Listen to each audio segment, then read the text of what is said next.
Grabe gid iya garagumo. Ari kay itudlo ko naging sa inyo kung diin ini nga lugar sa Surala. Nakita nyo to ang round ball, maliko ka pakadto sa peryahan, sa tupad lang gid dira mo matilawan ang litson nga manamit kay Sharon Barbecue. Aw lantawa lang kung ano ka namit ang ila litson nagapadiwal pagid. Tunto ning manugluto ay gipadiwal ya pagid ang litson.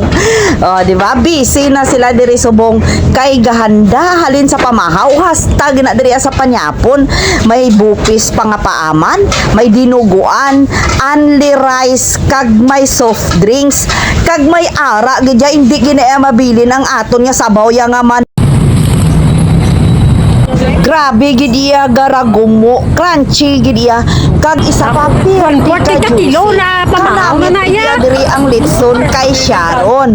Kung nagutom ka mo habang nagalakat-lakat gani ako nakagbatsyag ako gutom, nagkaon ako diri ba do 1/4 gid ang akon nga nakaon ba.